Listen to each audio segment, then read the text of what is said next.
If you are nearing retirement age and you're looking to get the hell out of the state you're in now because, well, maybe the government has jacked things up, you can't stand it. The gas prices are crazy, the rents are sky high, you can't touch a house for under $1 million. Well, don't make the same mistake that I see most people making. Well, what people are doing today, I'd say you have a large group of people moving out of California. You have a large group of people moving out of Texas. It could be from any state, really. But New York, they mainly go to Florida. I don't know why it is. That's all they won't move anywhere. They'll go to Vegas or Florida. I don't know why that is, but you don't run into New Yorkers in any other state. Very rarely. But you go to South Florida, it's like being in New York City. But anyway, people are making the same mistakes. And what I see that's really happening now is Tennessee is really hot. North Carolina, everybody's moving to those places. And what you're seeing is they're all flooding into certain areas. And before you know it, subdivisions are going up. Traffic is as bad as where they left. And they're still voting the same way. I don't believe for 1 minute, and you can argue with me all day long, that they are moving somewhere else that has totally different lifestyle. And they're voting the same way as those people. They are not. They're voting the way they always have. They just got to the point where they don't want to stay and fight anymore. So they're leaving. But if you are nearing retirement age and you're looking to get the hell out of there, because it is not going to improve in some of these places like Los Angeles and New York City, they are being driven to the ground. Why not look at some other states? If you can handle a little bit of cold weather, a little bit of wind, a little bit of boringness, there are wonderful states you can move and pick up properties dirt cheap. If you watch YouTube, there are a lot of channels. I think Joe and Nick's Road Trip is a good one. Go and watch all his videos because he goes to these small towns all across America. He tells you everything that's going on in these towns, how many people are there, what the median home value is, what the incomes, if there's jobs. But if you're getting ready to retire, you're not going to retire. You're not going to worry about that part of it. You're going to be retired. So you would like your retirement money, whether that's Social Security, you have a pension, or you have some savings. You want that to go stretch as far as you can. Well, it isn't going to happen in some of these big cities where everyone else is flooding to, because when the populations rise, everything else rises. The fuel cost, traffic. You don't want to be in that. So I would seriously consider states. Take a road trip. States like Nebraska, states like Kansas. There's little towns peppered all over these kind of states. New Mexico, although a lot of people are going to New Mexico and it has its own set of problems, but it's a beautiful state. Anybody that lives in these states, hey man, I'm just trying to get your population up, but I'll send you the good people. But there's small towns all across Kansas, Nebraska, South Dakota. You're getting into some cold weather, but if you can handle cold weather, they do have some very, very nice summers and nice falls, but your winters will be a little bit longer. If you're coming from a place like California, you've probably never experienced a really cold winter. It might be, it's not impossible to get through them. Okay. First of all, you live in a cold weather place that gets a lot of snow. Wherever you live is going to have the equipment to deal with it. I spent 10 years up in Minnesota. I'm from Oklahoma. I went from Oklahoma to Minnesota. It's the coldest place I've ever lived in my life. But you never have to call in sick. You never, for work, you can always get in your vehicle and go somewhere. On a very few occasions you can't. But they have the best equipment to deal with snow removal, plowing.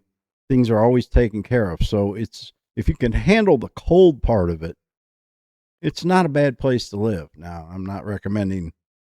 Minnesota is a good state. It's the cities, and this is the way it is in most states.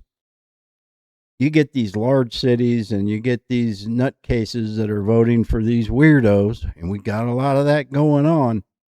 Here, this is where you're going to start seeing the problems. Los Angeles has just lost their mind. Their mind. Now, New York City, they've lost their mind as well with the people they've elected. They are forcing their people to leave, basically, because nobody can afford to pay what it costs to live in these places. And I've lived all over this country, and I've drove through a lot of these small towns. Some of these, yeah, you have to, if you're getting away from the politics, you need to investigate what kind of politics you're going into.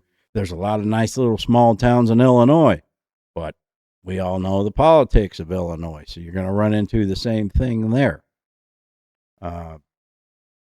Nebraska, they're pretty much open to anything there. It's a good place. There is a lot of states. Stay away from the East Coast pretty much. You could go to South Carolina. Georgia is just getting. I wouldn't go 100 miles from Atlanta. That place is chaos. It's a well-run city, but there's a lot of crime there. There's a lot of traffic. It is giant. You want to look at the smaller towns that are maybe within an hour's drive of a medium-sized city.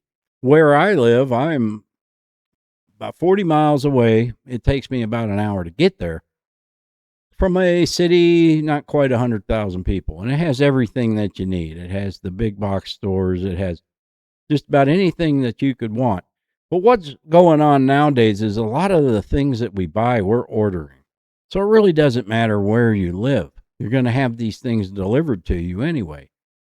So if you're looking for a low-cost place to live that has cheap homes, I mean, as far as cheap goes these days, I think small towns in Kansas, a lot of people are moving to Oklahoma and Arkansas. So Arkansas, that's where I live, is very limited. Most of these people are going to Northwest Arkansas, and they've already ruined it. It's already ruined up there. The prices are $500,000 for houses. The traffic is ungodly. And a lot of these people from LA and big cities, they're not going to live like I do. They're not going to live around the true country folks of the nation but there are some that do move here.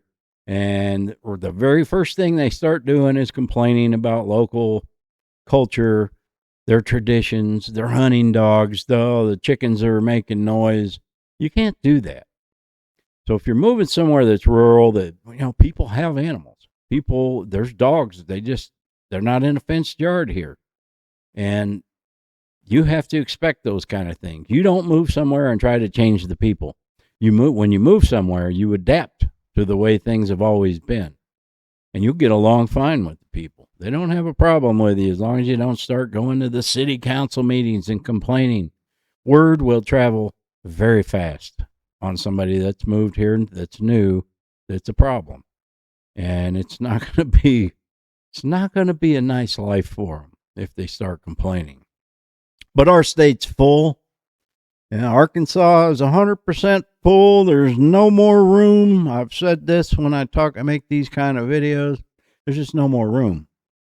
But it is limited residentially because of the terrain. I mean, my entire property is rocks. If you like rocks, you'll love Arkansas, because no matter where you live in Arkansas, unless you go down towards the Delta, totally different area, or out towards Memphis, you don't want to go down there. It's all rocks, man. And you go up north, you got like the Boston Mountains and then the Ozarks, and this is the Ouachita Mountains down here. So there's a lot of mountains. Same with Oklahoma if you get to the southern part. Now, the panhandle of Oklahoma, you can get some cheap stuff there, but you're talking flat land. Same with Kansas, pretty flat. Iowa, I've lived there. That's a great place to live. You can pick up property fairly cheap. Iowa is sectioned off kind of strange. There is a lot of farms in Iowa, so there is a lot of land in there, but you're looking at 200, 300 acres with a farmhouse. But there are a lot of small towns in Iowa where living is every little Iowa town pretty much I've been to, it's always been clean, well kept. The government's pretty decent, and you have what you need. And even Des Moines at the time I lived there wasn't bad at all. I was living in a suburb out rural. Well, it wasn't a suburb, a small town within 20 minutes from Des Moines, and I enjoyed that. I actually rented a farmhouse on 400 acres, and I had a lot of room to do whatever I wanted. So those things are kind of possible. I wish people would just stay where they are and try to fix the problems that a lot of them's already created. They need to admit, hey, we made a mistake. We're not going to vote this way anymore. We need to fix these problems. But I think those major cities are too far gone. There's no way. But there have been big cities that have turned themselves around in the past. It could happen, but these populations are pretty big, and they're sanctuary cities. That's another problem in itself. But take a look. It's just my advice from somebody who has traveled this country. Any small town you go to in some of these plain states, and you're going to find even Louisiana, Mississippi. My grandmother's from Mississippi. I've been to Mississippi. A lot of cheap property there. You just have to adjust to their culture, the way they live. But there are some good places in Alabama, Mississippi. They just take adjusting. And the advice I give people all the time, when you move somewhere that's totally different than what you're used to, just keep your lip zipped. Okay, button your lip for 6 months and listen. Go to the cafes, listen to the old men talk. That's where you learn the most stuff. And don't be afraid to start a conversation at the hardware store with one of these people. They'll tell you everything that you want to know. But I would recommend, if you move from California or somewhere else, get your license plates off that car as soon as you possibly can. Most states only give you 30 days anyway, but it'd be in your best interest to get whatever state you move to, get that plate on the car as fast as you can, because the longer you drive around with it, the more people are going to peg you as being one of those. It does take adjustment. You may run into some problems, but it can be done. The main thing is, don't try to change where you move to. If you start doing that, you're not going to fare well. The people will not like you. They might run you out of town. That's happened. They're going to make your life very difficult. But mostly the people that I've had experiences with, and it's never been a problem. Always friendly. I'd like to say the real world out here in our country is a little different than what you see on the internet. You talk to people every day in the grocery store or wherever you go, and most people, for the most part, are friendly. When you get these people on the internet, they might be the keyboard assholes. But for the most part, when you talk to somebody out on the street, they're going to be friendly with you. And these smaller towns are like that. If I had to leave here, that's exactly where I would be looking. Small in West Virginia, but a lot of people now are moving there. You have to look at the places that have had a hard time, where industry has closed down because you're not working, right? So what do you care?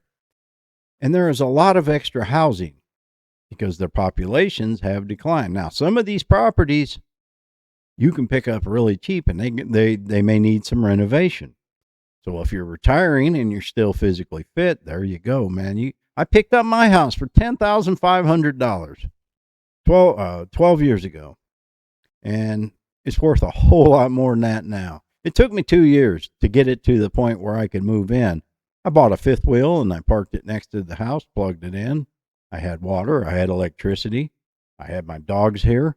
I live fine. A couple can do that as well. And you work on the property, get it to your standards, and get it livable, and then you move in. There are a lot of properties like that around the country.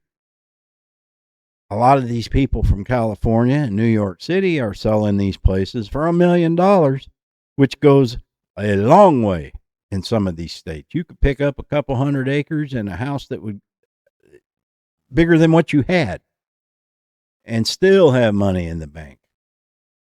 But the biggest problem is people are moving all to one, they're filling up one area in one state, and Tennessee's just been overrun. And they're I think middle Tennessee, not quite Nashville or any of that. They're going to the smaller towns like Asheville, was that North Carolina? They're moving there. I've heard there's already problems. But it can do good for a community like that. If a community has struggled for years, getting a bunch of new blood and new money in there, if they have the right mindset and they're cool living with the people that, the state that they're in, they're going to do well. They're going to bring things, but it's getting harder for somebody to open a business today, because what do you do? But that's just my advice. Take it or don't. But I have been to some of these places. There's a lot of videos on YouTube where they travel around. Joe and Nick's road trip, I think that's called, is one of them. Nick Johnson, if you can handle him, that's another one. He goes to these places. But there's some really cool towns out there. You just got to do your research. So take a year, take 2 years, and then if you make a list and get in the car and go visit these places, what do you got to lose? Thanks for watching. Happy trails.